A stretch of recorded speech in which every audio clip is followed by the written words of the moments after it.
Jon Jones is now interested in facing Francis Ngannou, and Francis responded. On X, Jon wrote, "Instead of signing some petition, I'm going to need at least 200 5-page essays from Tom Aspinall fans around the world. Double-spaced MLA format. Convince me. My team will pick their favorites and get back to you, eventually." He followed up with, "I'm hearing Francis Ngannou is still interested. Now we're talking. That's a real super fight. A clash of champions, not just hype. He held the UFC belt. I've defended mine for over a decade. 2 kings from different roads. Not just one legend facing a mouth that's hot right now, but 2 real legacies colliding. That's the kind of fight that actually adds something special to my story, at least from my point of view." He followed up with, "You clowns thinking Francis would be that much easier because of the ground game. Tom has no ground game either. An English black belt is like getting a participation ribbon." Francis responded saying, "You take care of the UFC, I'll take care of the PFL, and we'll finally find out who's the king of the heavyweight." The PFL CEO Don Davis posted this. He wrote, "Proposal, winner take all.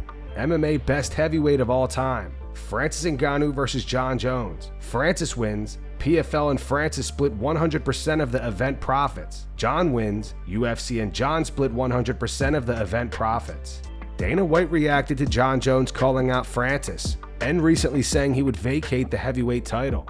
Jon said, "And remember, you can't strip a guy like me at this point. I give up the belt freely." Dana said that's crazy. Jon Jones fight. It's a bit different now, right? Because Jon's been tweeting a lot about the fact that he's told you his plans, he's ready to vacate the belt, and all the rest of it. He said he's ready to vacate the belt? He said he doesn't care if you strip it, but he would vacate it. Crazy. Yeah, I've been busy. I haven't been keeping up with the gossip. He comes back. He's either back today or came back yesterday or whenever he's in Thailand. So he's home. We'll be home tonight.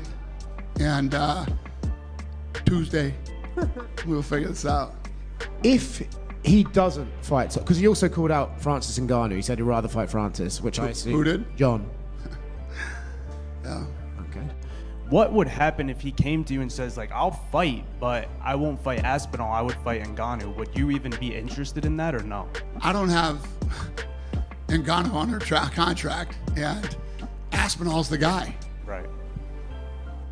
If you were put in the position, would you maybe try to get Ngannou back under contract or no?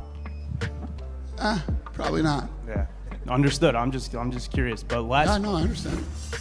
Demetrious Johnson thinks it's a bad idea for Kayla Harrison to fight Amanda Nunes. DJ thinks it's an easy fight for Amanda. On his YouTube channel, DJ said, "I think that's a very, very bad idea. Yes, Kayla is a world champion, but when you look at the roster Amanda Nunes fought and what Kayla fought, there's no f***ing comparison. Not one. Ronda, Misha, Valentina, Germaine Randamie. Amanda's resume kills Kayla's. Amanda Nunes doesn't need to come out of retirement. I mean, I think the only thing that's enticing her to come out of retirement is probably because of how easy the fight might be. They train together. Amanda's big, strong, and hard to take down. I'd rather see both retire with legacy intact."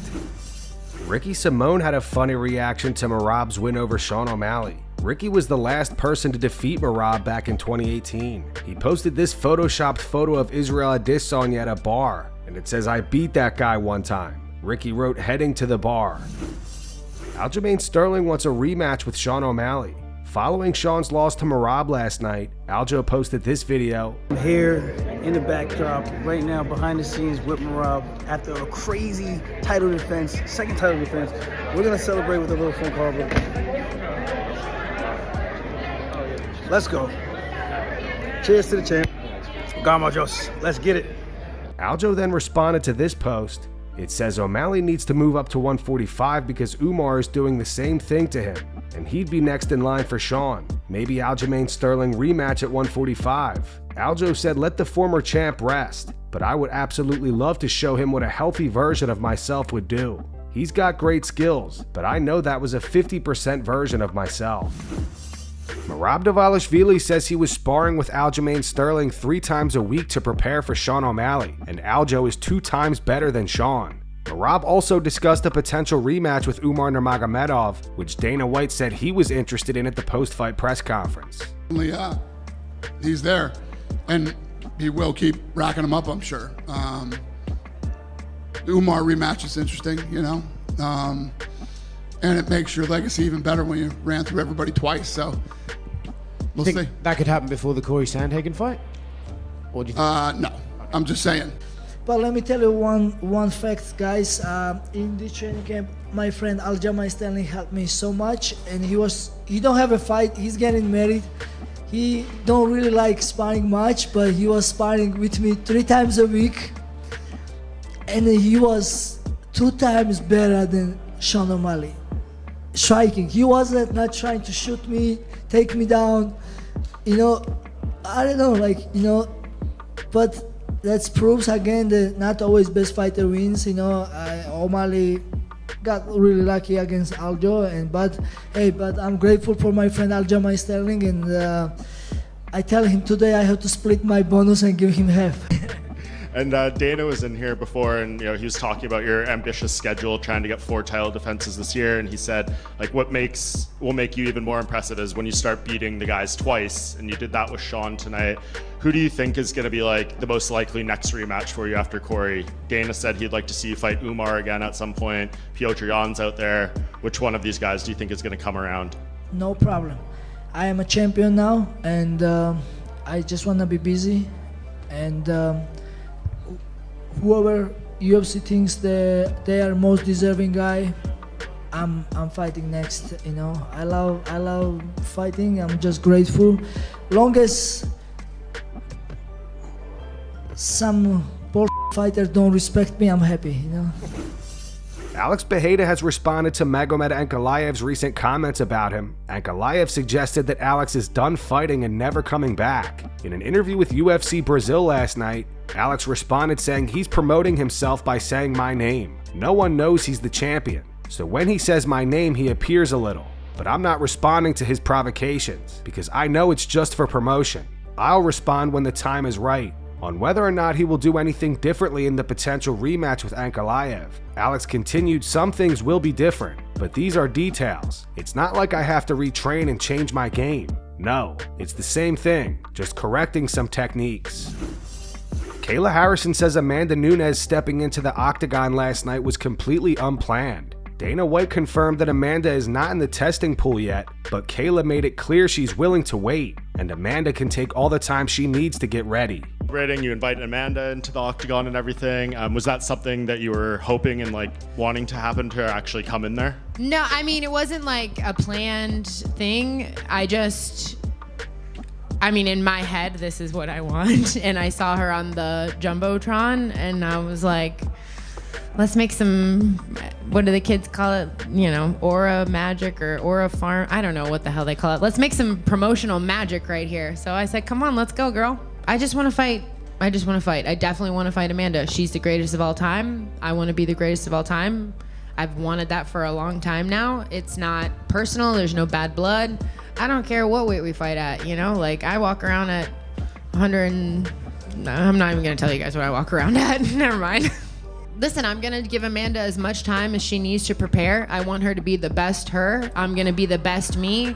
We're going to go in there and make some absolute magic in the women's division. We're going to break some records and make some history, and we're both going to make a lot of money doing it. And we're going to bring women's MMA to a whole new level. It looks like Garry versus Belal Muhammad may be in the works. Ian posted this video to his Instagram. He wrote, I believe Belal lost to JDM due to his ego, trying to stand and bang when he should have taken JDM down. Surely he won't try to stand and bang with me. Surely not. He left a comment saying he ain't getting past me. I am going to box the ears off you because I'm the best in this division, hands down. Belal, learn from your last loss and never, ever, ever try and stand and bang with me. Belal responded via X. He wrote, I'll see you at MSG. Ilia Topuria reacted to Merab Dvalishvili defeating Sean O'Malley. Ilia reposted this video of Merab holding up the belt on X. He wrote nothing else to say. A legend. Merab Dvalishvili responded to John Jones congratulating him on his win last night. John posted this on X today, showing UFC champions that were on a 13-fight winning streak, which Merab is now a part of. John wrote, welcome and congratulations, Merab. Merab responded with a fist emoji. John reposted that. He wrote, how are you feeling today, champ? Are you sore at all? Sean O'Malley released a statement today on his loss to Merab. Sean apologizes to fans. Alright fellas, we're back home. Appreciate you guys. Sorry we didn't get the job done. We'll be back. Love you guys.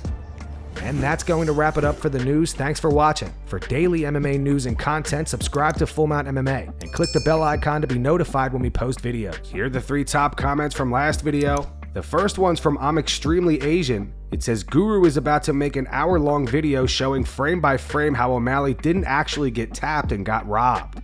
The second one's in reference to the news of Ben Askren currently in the hospital, battling severe pneumonia. It says, get well, Askren. Hope for a speedy recovery. And the final one says, Merab is a machine, man. Bantamweight GOAT.